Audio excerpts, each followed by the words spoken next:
इस आयोजन में उपस्थित भारत सरकार के माननीय मंत्री डॉक्टर राजभूषण चौधरी जी, आज बहुत ही सकारात्मक चर्चा हुई। कई माननीय सांसदों ने अपनी बात रखी और जो अच्छे सुझाव है जरूर सरकार उस पर विचार करेगी, उसमें कहीं दो मत नहीं।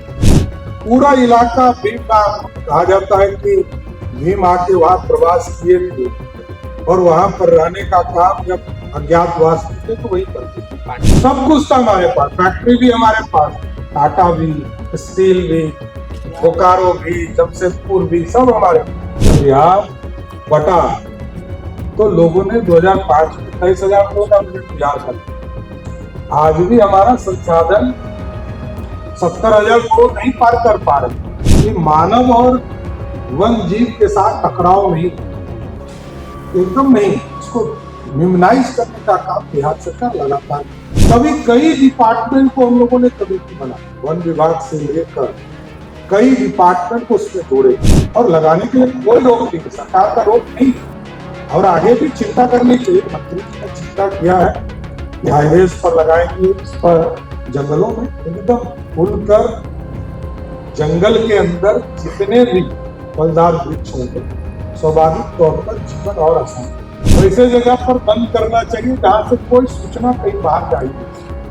तो ऐसी भी व्यवस्था मैं कर रहा हूँ, लेकिन वो शांति का जगह है और शांति के जगह में पढ़ाई का भी हम लोग को कल्चर बनाना चाहिए। टाइगर रिजर्व के लिए पूरा इलाका फॉरेस्ट का और सबसे महत्वपूर्ण है इसको इको टूरिज्म के साथ साथ इसको मार्केट बना। और हम लोग कुछ नहीं कर सकते, लोगों को लगा कि कुछ चंदा देकर उसको सहयोग करना चाहिए, हम लोग नहीं कर पाए।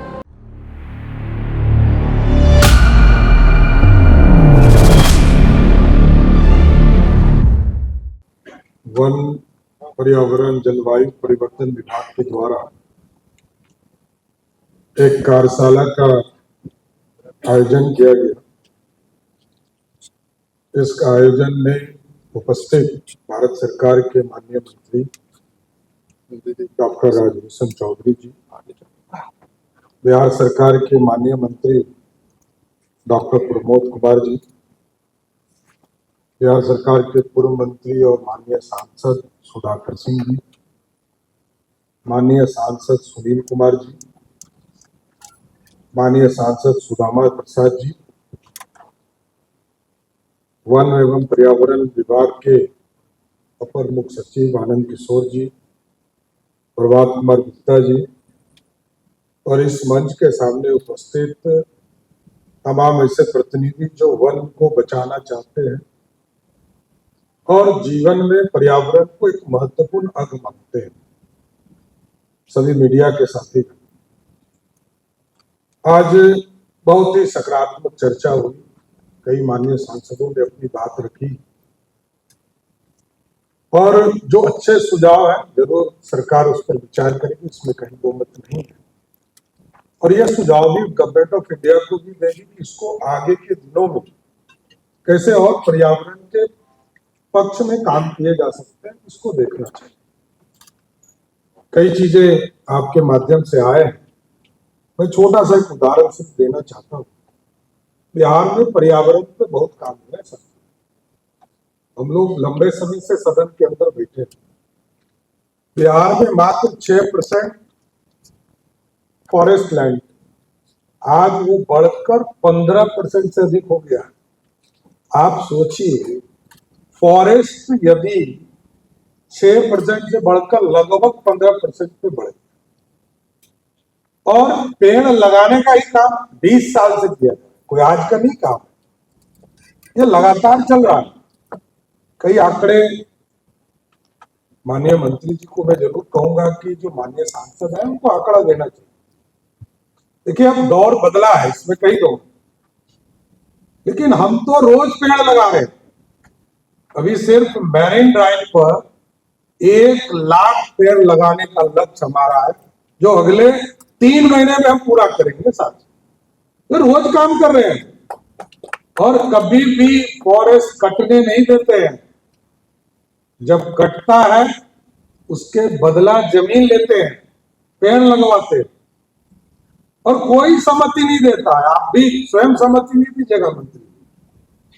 मेरे को भी कई बार फोन करना पड़ता है माननीय मंत्री जी को, किसका परमिशन दे, क्योंकि मैं तो ऐसे क्षेत्र से इस बार विधायक हूं कि जब मैं इसके पहले 5 बार चुनाव लड़ा तो जिस क्षेत्र का पूरा चौहद्दी था उतना तो एक पंचायत है इस तारापुर विधानसभा में, गंगा जो पंचायत है, पूरा जो भीम बांध का रिपोर्ट आपने देखा वो पूरा रिपोर्ट वही का। पूरा इलाका भीम बांध कहा जाता है कि भीम आके वहां प्रवास किए थे और वहां पर रहने का काम जब अज्ञातवास में थे तो वही करते थे। लेकिन पेड़ लगाने का काम हम कर रहे हैं, इसमें कहीं कोमत नहीं। ये मैं जरूर बिहार के लोगों को आश्वस्त करता हूं। और साथ ही क्योंकि ये महत्वपूर्ण काम है, बिहार में जब झारखंड का बंटवारा हुआ तो हमारे पास पेड़ नहीं था, इसमें कहीं कोमत नहीं। सारे पेड़ तो उधर चले गए, खनिज उधर चला गया, सारे फैक्ट्री उधर चला गया, सब था बिहार में, सब कुछ नहीं था जो बिहार में नहीं। यूनाइटेड बिहार में मैंने उस दिन भी वोट किया है जब बढ़ते हुए बिहार को देख रहा था, उस पीड़ा को भी झेला है। सब कुछ था हमारे पास, फैक्ट्री भी हमारे पास, टाटा भी, स्टील भी, बोकारो भी, जमशेदपुर भी, सब हमारे पास। और खनिज के लिए धनबाद भी था। सब कुछ रहने के बावजूद हम बढ़ नहीं पा रहे, लेकिन आज बढ़ रहे, सड़क भी बना रहे, बिजली का भी काम कर रहा है, सोलर प्लांट भी लगा रहे। इस देश में सबसे बड़ा सोलर प्लांट लगभग 600 मेगावाट हम ही अपने कचरा में लगाने का काम करते हैं। लेकिन स्वाभाविक है, गरीब राज रहा। इस बिहार को 6000 करोड़ का बजट देखा था। जब बिहार बटा तो लोगों ने 2005 में 23,000 करोड़ का बजट बिहार का दिया। आज भी हमारा संसाधन 70,000 करोड़ नहीं पार कर पा रहे। अभी यहाँ बैठे हैं वित्त सेक्रेटरी भी यहाँ। तो हमको अपने संसाधन के साथ साथ भारत सरकार के साथ जुड़कर हमको आगे बढ़ना। आज 3,47,000 करोड़ का बजट लेकर हम खड़े। और जो आप लोगों की चिंता है कि मानव और वन जीव के साथ टकराव नहीं, एकदम नहीं, इसको मिनिमाइज करने का काम बिहार सरकार लगातार कर। बीच में बहुत ज्यादा घोड़पड़ास का उपद्रव हुआ, तभी कई डिपार्टमेंट को हम लोगों ने कमेटी बनाई, वन विभाग से लेकर कई डिपार्टमेंट को उसमें जोड़े। तब जाकर हम लोगों ने परमिशन दिया कि उसको उसका अखेट करने का काम किया जाए। उसको भी नहीं करते। हमारे यहाँ तो जीव की हत्या ही नहीं होती, लेकिन कुछ समय के हिसाब से करने पड़ते हैं, कुछ करना भी पड़ा। लेकिन दिन प्रतिदिन आप देखिएगा, अभी तो हम लोगों ने कहा जन भागीदारी की चर्चा राजभूषण जी ने किया। ये तो खुद डॉक्टर है, इसलिए आप लोगों को बहुत डॉक्टर का पैरामीटर को आप लोगों को समझाया। अभी भारत सरकार में काम भी कर रहे हैं, अच्छा है। हम लोगों को अच्छा लगा कि एनवायरनमेंट पर लगातार उनकी भी चिंता है। हम कोई भी प्लांट लगाते हैं तो हमारा इन्वेस्टमेंट हो रहा है। पिछले 1.5 साल में 1.5 लाख करोड़ रुपया का इन्वेस्टमेंट हमारे यहाँ है। और पावर एक बड़ा सेक्टर, नवीनगर हो, पीरपैंती, हम 36,000 करोड़ लगाने के लिए सक्षम है क्या? नहीं है। हमको किसी से प्लांट लगवाना पड़ेगा, हमको पैसा देना पड़ेगा। हम पैसा नहीं देने की स्थिति में, हम बिजली खरीदने की स्थिति। और अभी आप लोगों ने देखा होगा कि 1 अप्रैल से टैरिफ में भी बदलाव होगा कि शाम का बिजली बिल अलग होगा, दिन का अलग होगा। इसका कारण क्या? कि हम शाम 6:30 बजे से लेकर 10:30 बजे तक 13.5 रुपया का बिजली खरीदते हैं। अभी हम लोगों ने इसमें पूरा प्रोसेस शुरू किया है। हम थर्मल पावर प्लांट में भी लगभग 52,000 करोड़ रुपए का इन्वेस्टमेंट इस बिहार में चल रहा है। चाहे वो पीरपैंती की चर्चा इन्होंने किया, चाहे वो नवीनगर में हो, और आगे भी राज्य सरकार चाहती है कि पीपी बोर्ड पर लोग आए, हमारे इन्वेस्टमेंट करें, हमारे यहाँ जॉब क्रिएट होगा, हमारे लोग हमारे घर में काम कर पाएंगे। और हमको सबसे ज्यादा जरूरत है बिजली की, इसको उपयोग करना पड़ेगा। लेकिन हम प्लांट लगाने के लिए कोई भी पेड़ का कटाई जितना करते हैं उससे अधिक पेड़ लगाने के सम्मति देने के बाद ही आगे जमीन उपलब्ध होता है। मेरा कई प्रोजेक्ट, मैं खुद कह रहा हूं, मैं सुल्तानगंज देवघर रोड बनाना चाहता हूं 4 लेन सड़क।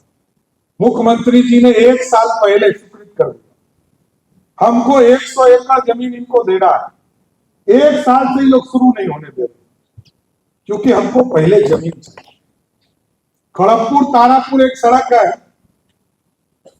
उसका परमिशन अभी लोगों ने 3 साल पर दिया। सॉरी, देखिए प्रोसेस है, हम बिना जमीन लिए किसी को नहीं काटने देते, हम पेड़ लगवाते हैं।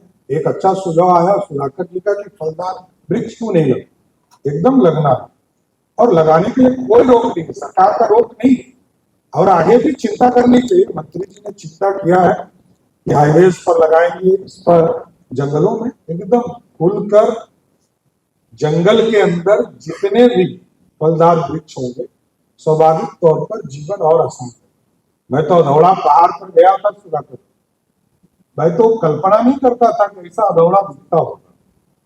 मैं जब ऊपर से गया अधौड़ा पहाड़ पर, एक कॉलेज का शिलान्यास करने में मुख्यमंत्री जी के साथ गया। आप कल्पना नहीं कर सकते कि जो हम लोग फिल्मों में देखते हैं पहाड़, वो पहाड़ हमारे यहाँ कैमूर में, और हम इसका मार्केटिंग नहीं करते। मैंने तो वहीं पर तय किया कि जेल बनाएंगे। आप लोगों ने सूचना भी दिया होगा कि हमने कहा जेल बनाएंगे, लोगों को वैसे जगह पर बंद करना चाहिए जहां से कोई सूचना कहीं बाहर जा ही नहीं सके। तो ऐसी भी व्यवस्था मैं कर रहा हूं, लेकिन वो शांति का जगह है, और शांति के जगह में पढ़ाई का भी हम लोग को कल्चर बनाना चाहिए। क्योंकि हमने सिमरकल्ला देखा हमारे घर के बगल में, सब पूजा करने, सब लोग जब भी यहाँ कार्यक्रम होता है पूरे देश से लोग, आदिवासी समाज के लोग यहाँ आते हैं और यहाँ पूजा अर्चन करने का काम करते हैं। इसलिए कई काम करने हैं साथियों, इसमें कहीं बहुमत नहीं है। चाहे वो वाटर रिजर्व का पूरा इलाका बनाना का काम करना चाहिए, डॉल्फिन संरक्षण का काम करना पड़ेगा, टाइगर रिजर्व के लिए पूरा इलाका फॉरेस्ट का क्रिएट करना पड़ेगा, और सबसे महत्वपूर्ण है इसको इको टूरिज्म के साथ साथ इसको मार्केट बनाना पड़ेगा। इस जंगल में कौन रहता है, जंगल में व्यवस्था देनी पड़ेगी। जंगल के अंदर मैं कह रहा हूं, मैं 81-82 में मेरा परिवार भीम बांध में जाके 3 4 दिन हम लोग रहते थे। आज भी अभी आप वाल्मीकि नगर चले जाइए, वहां पर जो हम बिहार की सरकार ने स्टेट गेस्ट हाउस बनाया है वो 5 स्टार से कम नहीं है। अभी हम लोग वहां पर बगल में, यहाँ पर बैठे हैं सुनील जी, इनके क्षेत्र का इलाका है, वहां पर एयरपोर्ट भी बनाने का काम किया जा रहा है, अभी 10 टेंडर हुआ है, और वहां पर लोग कैसे इको टूरिज्म की पूरी व्यवस्था हो सके इसकी चिंता की है। हम लोग गए थे, कैबिनेट मुख्यमंत्री नीतीश कुमार जी ने 22 में किया था, तो जिज्ञासा था कि वाल्मीकि नगर है, वाल्मीकि नगर में लव कुश का जन्म हुआ, कौन सा स्थान है, तो पता चला वो नेपाल साइड में, इंडिया साइड में। तो एक नहर पार की हम लोग, नदी, और जस्ट पार किए तो नॉट इवन 50 मीटर भी नहीं होगा हमको लगता है, और हम लोग कुछ नहीं कर सकते। हम लोग को लगा कि कुछ चंदा देकर उसको सहयोग करना चाहिए, हम लोग नहीं कर पाए।